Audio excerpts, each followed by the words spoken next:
दूध कौन से जानवर का सबसे अच्छा होता है?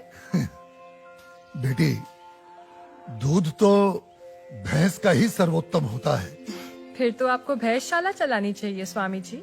आप गौशाला चलाते हैं और दूध भैंस का सबसे अच्छा बता रहे हैं।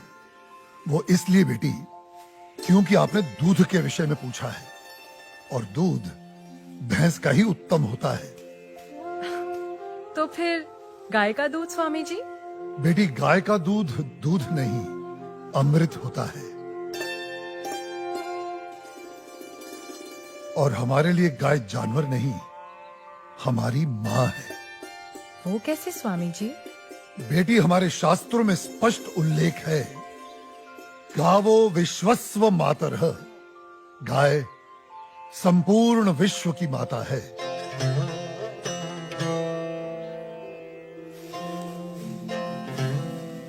बेटी, गाय ही संसार में एकमात्र ऐसा प्राणी है जिसके अंग अंग से संसार को लाभ प्राप्त होता है। गाय दया, ममता और त्याग की देवी है। गाय लोक मंगल का स्वरूप है। लोक मंगल का स्वरूप है? वो कैसे स्वामी जी? हाँ बेटी, गाय का दूध पीने से शरीर के साथ साथ मस्तिष्क का भी विकास होता है। गाय के दूध में 8 प्रकार के प्रोटीन्स, 6 प्रकार के विटामिन्स, अनेकों प्रकार के एमिनो एसिड्स और न जाने कितने प्रकार के दुर्लभ तत्व प्राप्त होते हैं। It's a complete and wholesome food. ये मानव शरीर के प्रत्येक रोगों के लिए वरदान है, इसीलिए ये अमृत है। अब तुम गौमूत्र को ही ले लो। गौमूत्र बेटी अद्भुत औषधि है और हमारे आयुर्वेद में तो कई सारी जीवन रक्षक दवाएं गौमूत्र को केंद्रित करके ही बनाई जाती हैं। अच्छा। क्या आपको पता है, अमेरिका अपनी दवाइयां बनाने के लिए काऊ यूरिन इंडिया से ही इंपोर्ट करता है। रियली? अब आओ गोबर पर। काऊ डंग, जिसका अज्ञानी लोग बहुत मजाक उड़ाते हैं, वही गोबर ईंधन और खाद यानी कोल और मैन्योर का काम करता है। It's a natural fuel and fertiliser. आपको पता है बेटी, गांव के कच्चे घरों की दीवारों पर गोबर लेपने से उन पर सूर्य की सख्त और विषाक्त किरणों का असर ही नहीं होता। ओह। बेटी, हमारे शास्त्रों में कहा गया है कि गाय के खुरों से उड़ी धूल यानी गोधूली अपने मस्तक पर लगाना तमाम तीर्थों में स्नान करने के बराबर है। लेकिन स्वामी जी, आपने ये गौशाला खोलकर जो बूढ़ी और दूध ना देने वाली गायों को शेल्टर दिया है, अगर कोई कसाई इन्हीं गायों को काटकर उनका मांस अगर बाजार में बेचता है, उसे तो 30-40 हजार का लाभ हो सकता है।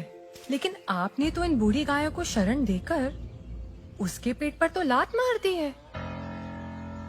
उस बेचारे का तो रोजगार छीन गया है स्वामी जी। हम कितने एहसान फरामोश हो गए हैं बेटी। चलो आज एक कैलकुलेशन करते हैं। एक गाय 20 से 25 साल जीती है। वो अपने जीवन काल में 15 साल हर रोज 15 से 20 लीटर दूध देती है। इसका मतलब एक साल में हुए तकरीबन 7,000 लीटर दूध और 15 साल में हुए 1,05,000 लीटर दूध।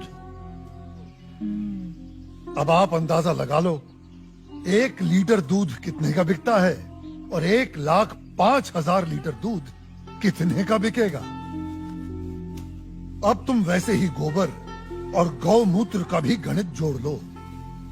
तुम्हारी आंखें फटी और खुली रह जाएंगी कि एक गाय अपने पूरे जीवन काल में कितने करोड़ों रुपए मनुष्य को कमा कर देती है।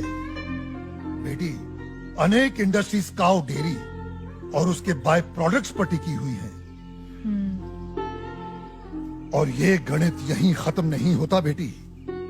उसकी मृत्यु के उपरांत उसकी चमड़ी, उसकी अस्थियां भी काम में आती हैं। उससे भी लोग पैसे कमाते हैं। आप 30-40 हजार रुपयों की खातिर उस ममता की मूर्त को जीवित काट कर व्यापार करने की बात कर रही हो, उसे खाने की बात कर रही हो।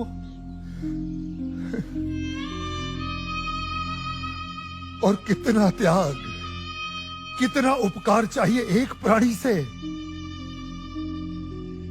जिस मां ने अपने जीवन काल में हमें इतना धन दिया हो, हमारी सेवा की हो, उसके वृद्ध हो जाने पर, उसके बीमार हो जाने पर हम उसका त्याग कर दें, उसे अबैंडन कर दें? धिक्कार है ऐसी सोच को। बेटी अपनी मां के वृद्ध हो जाने पर उसे बेचा नहीं जाता, उसे काटा नहीं जाता, उसकी सेवा की जाती है। मैं आपकी बात से सहमत हूँ स्वामी जी, लेकिन आपका पॉइंट ऑफ व्यू प्रेजुडिस भी तो हो सकता है, क्योंकि आप एक हिंदू हैं। ओ मैडम जी, आप बिल्कुल गलत बोल रही हैं। मैं एक मुसलमान हूँ और मेरा नाम इस्लाम मुन्ना शेख है और मैं इस आश्रम का ग्वाला हूँ। और हमारे कुरान पाक में कहीं भी गाय के गोश्त को खाना नहीं लिखा है। हम हिंदुस्तान में रहते हैं।